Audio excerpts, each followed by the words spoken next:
com vocês, que é o Giro da Tríade, dentro do projeto Tríade da Informação. Na verdade, a gente vai fazer um giro mesmo, através de lançamento de livros, revistas, relacionados à área da arquivologia, economia e museologia. Estaremos em eventos, entrevistando pesquisadores, alunos, o que tem sido produzido na área para a informação de vocês, a atualização, e vocês ficarem por dentro de tudo que está acontecendo, tá bom? A gente daqui a pouco vem com uma entrevista com a nossa primeira convidada, que é a Lúcia Gama, que está lançando um livro, Eram Consolação, pelas edições Sesc, aqui na Livraria Martins Fontes, na Avenida Paulista, hoje, dia 6 de dezembro.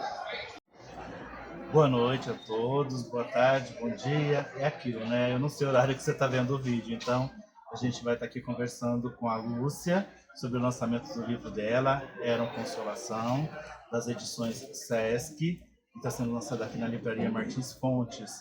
E o Giro da Tríade está aqui presente.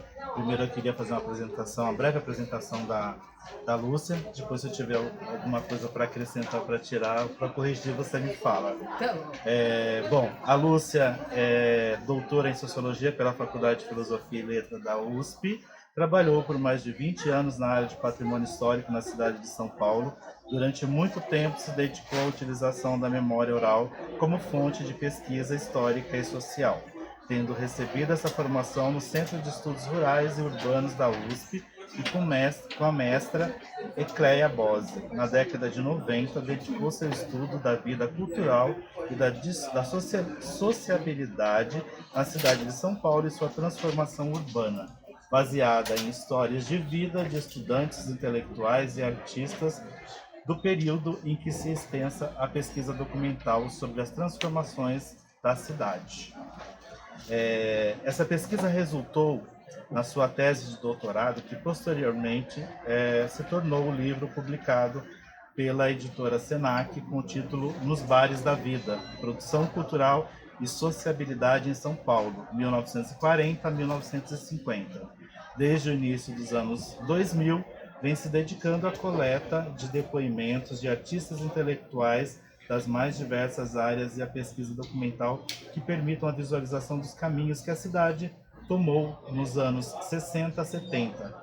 A proximidade histórica do período tratado enriquece a pesquisa com imagens, letras de música, poemas e locais ainda presentes nas nossas caminhadas pelas ruas de São Paulo, principalmente o centro de São Paulo, né?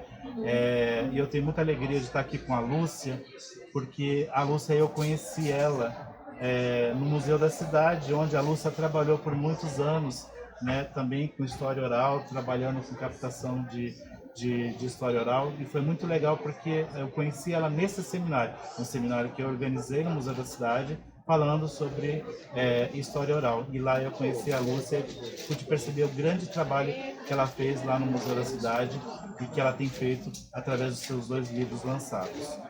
E aqui a gente queria fazer algumas perguntinhas para a Lúcia, no giro de perguntas. Lúcia, o que moveu você a escrever 2 livros sobre os bares e casas noturnas da cidade de São Paulo? Bom, querido, o que me moveu foi, na verdade, não foram os bares e as casas noturnas, mas foram os espaços de sociabilidade na cidade. Eu trabalhei por muitos anos no patrimônio histórico com muitos arquitetos, onde o patrimônio edificado era a coisa mais valiosa. Eu, como socióloga, quis puxar para um outro lado.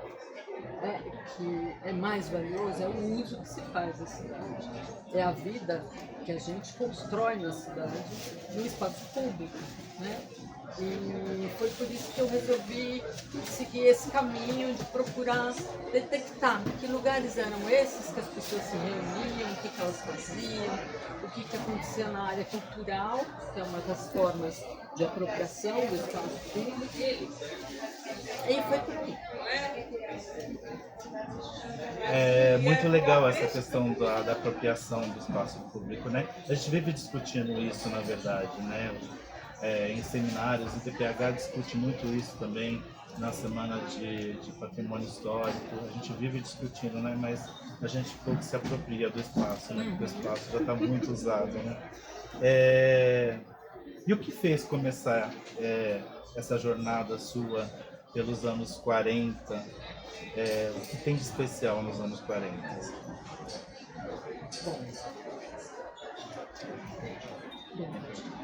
Bom, o que acontece é o seguinte, isso lá nos idos dos anos 70, começo dos anos 80, no patrimônio histórico, se tinha uma abordagem da cidade que era basicamente a cidade dos anos 20 e a cidade dos anos 80. O buraco do levantamento histórico era fenomenal. Então, exatamente o período em que a cidade mais cresceu, que ela mais se edificou, era ignorado pela leitura histórica. Então isso me provocou a correr atrás de tampar esse buraco. O que aconteceu, né, junto com essa edificação da cidade? Porque se você tem uma primeira ocupação do Centro Novo aí até os anos 30, o Centro Velho ele é todinho edificado nos anos 40 e 50. Então até hoje, você anda lá, você vê resquícios de prédios desse período. E foi isso que me motivou. Eu queria entender este buraco aí da percepção da cidade do ponto de vista historiográfico e social. Lúcia, quais foram as manifestações culturais mais proeminentes nessa década de 40 e 70 que você percebeu assim, nessa pesquisa sua? 40 até 70, você diz? Isso. Bom, é largo, né? O período é bem largo. Os principais, assim, o que foi de mais importante, assim, que aconteceu assim mesmo, você fala assim, nossa, isso foi vultuoso. É muito marcante nos anos 40 e final, meio dos anos 40, a ebulição que a cidade adquire em função do final da guerra. Então isso e os movimentos democráticos, políticos, pedindo abertura, pedindo diálogo. Então você tem eventos na biblioteca municipal, você tem eventos no teatro municipal, de pessoas solicitando e pedindo abertura política. Então, nesses anos 45, é muito bacana isso, é muito forte. E acontece em todas as áreas. Né? No centro, na área da inteligência, da intelectualidade e na área da cultura. Então, eu tendo a dividir assim, meio por fases, tá? Os anos 50 tem uma coisa muito de fazer, de acontecer, né? Aquele período do Juscelino, de construir, de tornar uma cidade desenvolvida, né? Os 50 e o comecinho do 60. Os anos 60 é um bomba do ponto de vista de ocupação do espaço público e de requisição de liberdade. Em 68 a coisa começa a funilar. Né? E entra nos anos 70, já as coisas. O interessante é isso nesse período, as coisas acontecem, mas elas estão subterrâneas. Elas estão espalhadas pela cidade e não pelo espaço público. Não podia, né? Não podia. E esses espaços, Lúcia, qual a forma de desenvolvimento? Você acha que trouxe, né? Mas a relevância do desenvolvimento econômico para essa região? João, isso é muito difícil da gente dizer o que veio antes, tá? Nesses anos 50, que eu falei que é uma evolução, então, é uma evolução econômica na cidade também. E isso tem um reflexo na vida cultural. Né?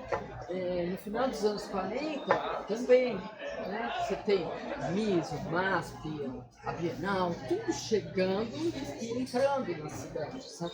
Se alocando nesse centro novo e até mais espalhando um pouco mais. Então, é difícil dizer o que veio primeiro, né? É óbvio que o dinheiro chegando facilita muito a criação na cidade. Isso é uma coisa para e passo, as duas acontecem. Uma coisa traz a outra, né? Porque se você se você aplica o dinheiro, você acaba recebendo depois, acaba trazendo público, e o público acaba trazendo outras coisas, né? Sempre. Qual foi a interferência no cenário político do período nas manifestações culturais do centro paulistano? Todo o período? O que você acha mais relevante, sempre?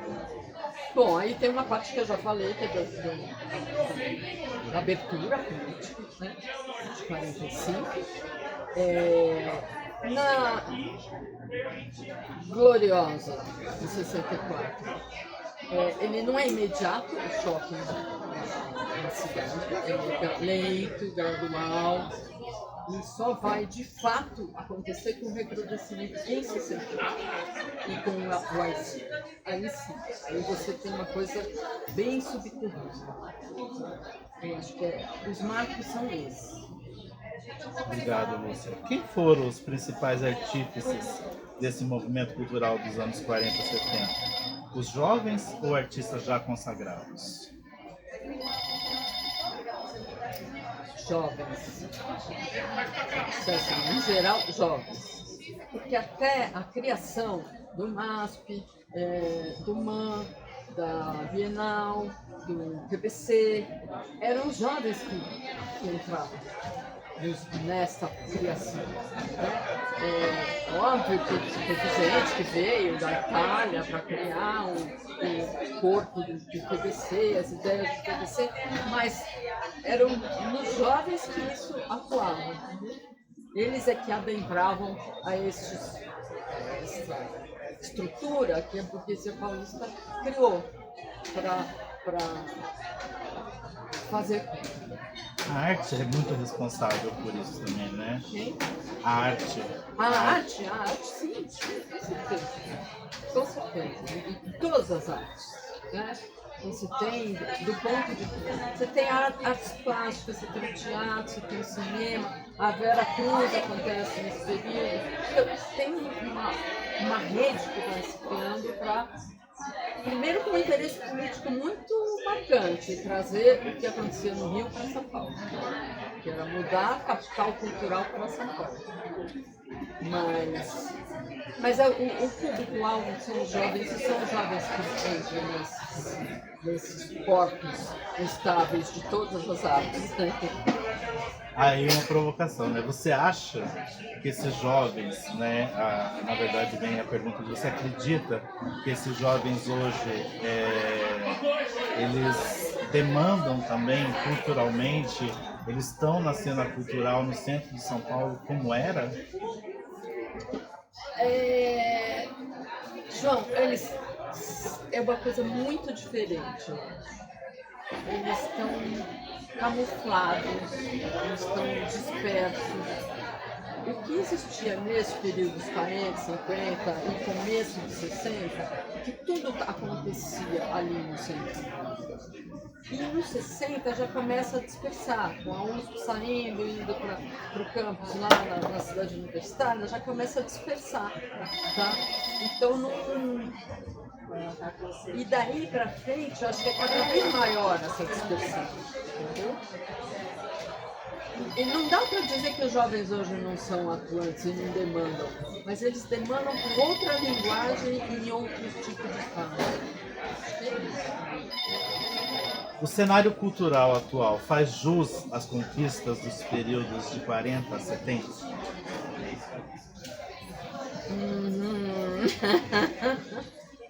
Também acho que é diferente, João, sabe? Tem uma estrutura que era montada para você produzir o teatro, para você produzir a música, para você... que hoje não existe mais. Hoje você tem uma maleabilidade maior dessas linguagens pelo espaço e inclusive virtualmente, né? Você tem é muito diferente. Mas eu acho que está presente. Eu acho que, além disso, né, de estar em todos os espaços, você falou, é diferente. Eu acho que hoje é mais fácil, né? Hoje você tem um número maior de teatros pela cidade. Antigamente você tinha pouquíssimos teatros, né? Se eu falar o Arena, o Oficina, que eram teatros, inclusive, de cunho político, né? Que batalhavam em torno disso, né? Que era transgressão, inclusive, né? Você ser ator ou ser atriz era transgredindo o tempo todo. Então, acho que hoje em dia é mais fácil, né? Então, a gente vive numa democracia real, né? Então, talvez isso seja importante, né? A gente enfatizar o quanto é importante a democracia no país, né? Que a gente hoje em dia pode tudo. Né? E daí não dá para você pesar se agora, se aquela época era mais importante do que agora, tinha mais consistência, não dá. Eu acho que são coisas diferentes, épocas diferentes que respondem inclusive a tecnologias diferentes, né? Que você não tinha. Você pode andar com seu celular gravando filmes em qualquer lugar. Não é aquela máquina que você põe no ombro pesado, carrega. É uma coisa bem diferente. Lúcia, bom, para encerrar, a gente queria agradecer que o pessoal já está querendo aqui pegar o autógrafo da Lúcia. A gente, para encerrar esse primeiro giro da Tríade aqui, com muita honra de estar entrevistando a Lúcia, podemos esperar mais um volume? 80 e 90, assim ficaria a trilogia, e 80 vai ter muita coisa para falar, hein? É o retorno da cultura a todo vapor. Olha, foi aí que começou o 60 de setembro. Foi assim. Você não vai fazer a nossa geração? A minha. Pois é, a gente pode fazer junto até. Vamos lá. Lúcia, muito obrigado pelo carinho, obrigado por ter dado essa primeira entrevista pra gente aqui pro canal da Tríade. E a gente agradece muito. Se você quiser fazer as suas considerações. Não, fiquei super feliz, né, de estar participando desse evento de vocês. E é isso, acho que estou disposta, a hora que vocês quiserem, pode me chamar que eu vou lá debater. Sempre adoraria, tá bom? Então, gente, mais uma vez, obrigado a todos, todas e todos. E a gente vai ficando por aqui, então. Daqui a pouco a gente mostra mais imagens e a gente tem entrevistas de algumas pessoas que vieram aqui para esse lançamento bárbaro do livro da Lúcia.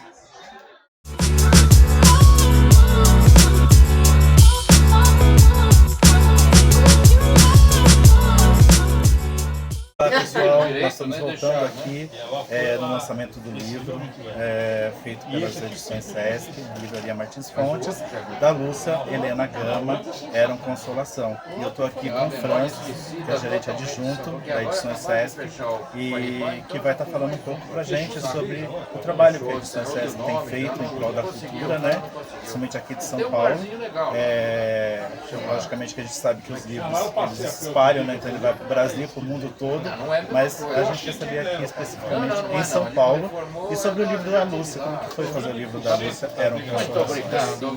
Obrigado, Francis. Obrigado pela oportunidade, por esse espaço, parabéns à Tríade por esse projeto muito importante, né, de registro e valorização da cultura brasileira. Bom, o nosso trabalho nas edições Sesc, nós temos cerca de 15 anos, né, de funcionamento, um pouco mais talvez, é sempre esse de um registro de ações, atores e movimentos importantes, e artistas, né, importantes para a cultura brasileira, nas várias linguagens artísticas, né, teatro, dança, música, artes visuais, etc. E também na área de ciências humanas, trazendo temas relevantes para diferentes idades, faixas etárias, nas áreas como história, geografia, filosofia, educação, esportes, etc. Então, nós temos uma preocupação nas edições SESC, uma parte da nossa preocupação vai no sentido de um registro, né, de trazer para o formato livro certas trajetórias e biografias de personalidades importantes, como por exemplo Fernando Montenegro, que nós temos como por exemplo trabalhos como companhias de teatro, como o Grupo Galpão e vários outros, alguns exemplos. E também trazendo temas que são discutidos nas unidades do SESC, que fazem parte da programação, né? Iniciação às artes visuais, tem esse olhar para o futuro, né? Trazendo assuntos como inteligência artificial, o uso das redes sociais no campo da educação, temas bastante atualíssimos, e tem essa parte do registro, né, de valorização da cultura brasileira, daquilo que é nosso, daquilo que é genuíno, daquilo que nós temos de mais expressivo e que interessa aos brasileiros e interessa como um todo. Nossos livros têm uma distribuição em âmbito nacional, inclusive a Martins Fontes, aqui onde nós estamos, é uma das nossas distribuidoras. Os livros podem ser encontrados também, na maioria, em formato e-book, nas principais plataformas. Então, existe esse diálogo com a programação, com as ações que são desenvolvidas nas unidades do SESC, mas existe também uma prospecção, um olhar atento nosso para o que está sendo discutido no mercado. Nós temos vários livros traduzidos, né? Participamos das feiras de livro de Frankfurt, Guadalajara, entre outras, trazendo essas publicações para o nosso catálogo. Então, pessoal, tá aí, ó, muita informação. Eu acho que a Edições SESC tá aí bombando.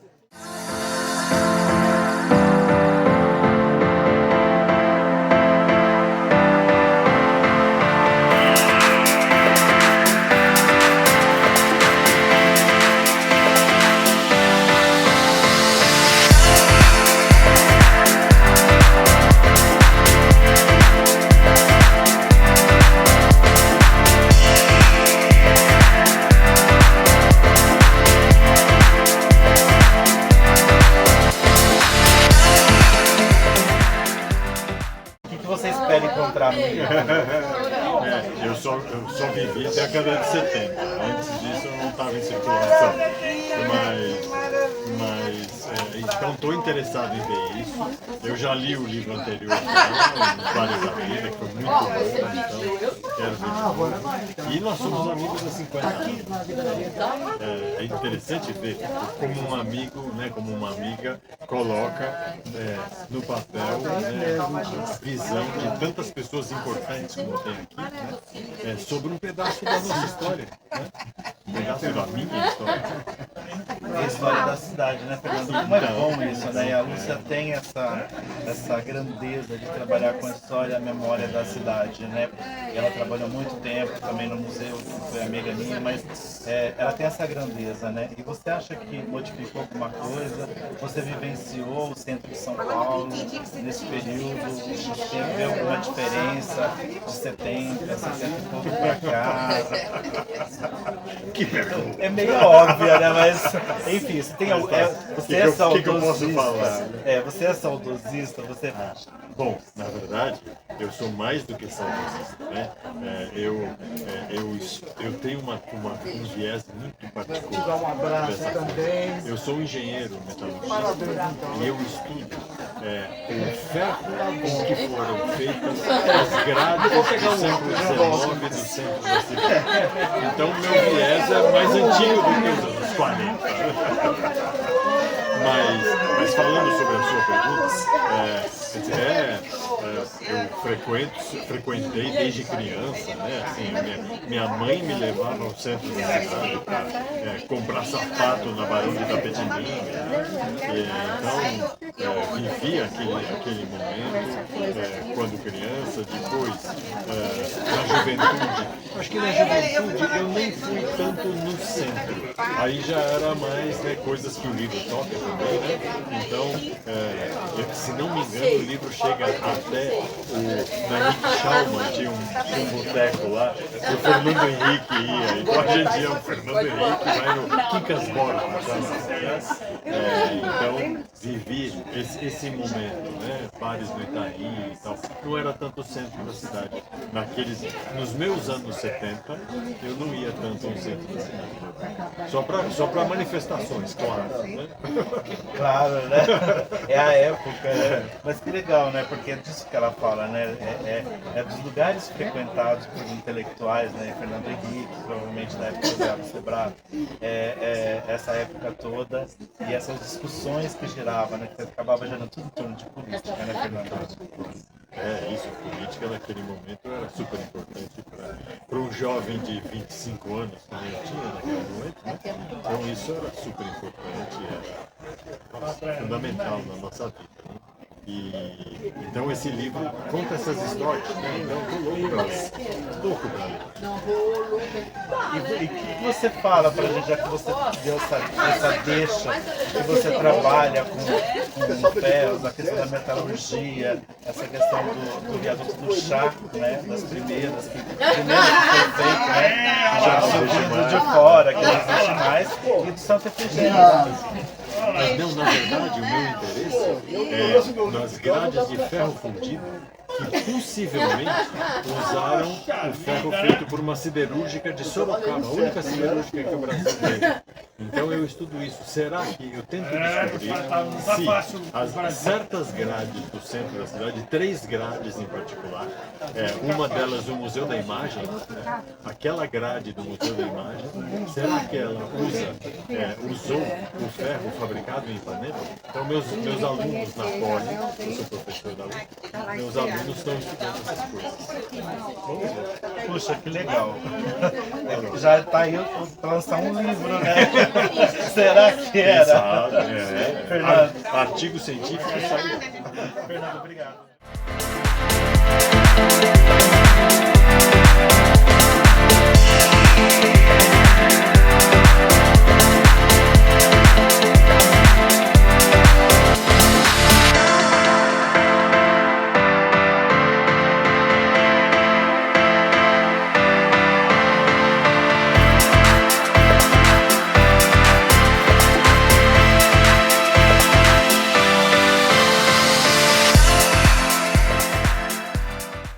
Jéssica, você vê o lançamento, você ficou sabendo como, qual que é o seu interesse no livro Era uma Consolação? Como você disse, né, meu nome é Jéssica, eu estou fazendo um mestrado no programa de pós-graduação em Antropologia Social da UFRJ, e a gente tem um departamento que é de Antropologia Urbana, e eu coordeno um grupo que é o grupo de núcleo de pesquisa de Antropologia Urbana, regido assim, a figura maior é o professor José Guilherme Manhani. E eu soube do lançamento pela internet. O tema da minha pesquisa é a centralidade, é o centro novo, é o antigo cinema Olivo, que hoje é um centro de cultura urbana. Então eu acho que o livro da professora Lúcia vem muito a corroborar assim, com as minhas pesquisas, né? Entendendo outras temporalidades desse centro, para conseguir aproximar com as leituras que eu estou fazendo hoje no contemporâneo. Legal, falando disso, de antropologia, a gente sabe o quanto a cultura traz modificação para o espaço, né? E os cinemas tiveram um grande papel no centro de São Paulo, que era conhecido como Cinelândia, né? A gente tem em Marabá, a gente tem ali do lado da Olido mesmo, tem o Arte Palácio, o Paissandu. O Paissandu tem um outro que virou Marrocos, que virou uma ocupação, e ali quase foi restaurado. O Marrocos fica do lado da Praça das Ervas. Você já pensou em fazer alguma pesquisa a respeito da Cinelândia? Eu sei que acho que já tem alguma coisa que já fizeram, mas você poderia falar um pouco sobre isso? Olha, já foram feitas pesquisas, né, sobre a Cinelândia. O pessoal da FAO, USP já fizeram levantamentos. Na própria FEFELESH também já houve muitas pesquisas sobre a mudança desses espaços ou para espaços religiosos, né, por conta da sua localização central, perto de linhas de transporte, ou a sua transformação a cinemas desse nicho da pornografia, né? Então, no início eu pensei em fazer sobre a Cinelândia, a minha pesquisa, mas por já ter uma vasta produção, né, eu me foquei no Olido porque é um cinema que, entre aspas, resiste, né? Apesar de ser um centro de cultura urbana desde 2004 na gestão da Marta, ele ainda preserva a sua sala de cinema, não mais na dimensão que tinha antigamente, né? Ela foi repartida e depois passou por uma reforma e essa sala foi adaptada, mas é uma sala ainda que é uma reminiscência desse antigo circuito tão ovacionado na literatura, em crônicas de jornais, que é a Cinelândia. Legal, Jéssica, bate-papo gostoso. Bom, eu queria agradecer aqui a sua entrevista, quanta coisa a gente fica sabendo, né? E para ver sua pesquisa, Jéssica, a gente tem contato por onde? Olha, eu estou no primeiro ano do mestrado, então espero que em breve, se tudo der certo, depois do próximo ano, depois de 2024, eu finalizando, enfim, não só a minha pesquisa, mas outras pessoas que queiram pesquisar sobre esse tema da cidade, do cinema. A gente tem a biblioteca da USP, né, que é onde as teses ficam guardadas. Espero que em breve a gente esteja lá também. Vai estar sim, viu, Jéssica? Vai ser aprovado também. Pelo que eu vi aqui, pelo interesse e pelos conhecimentos, eu acho que vai sim. Jéssica, obrigado pela sua participação aqui na trilha. Obrigada.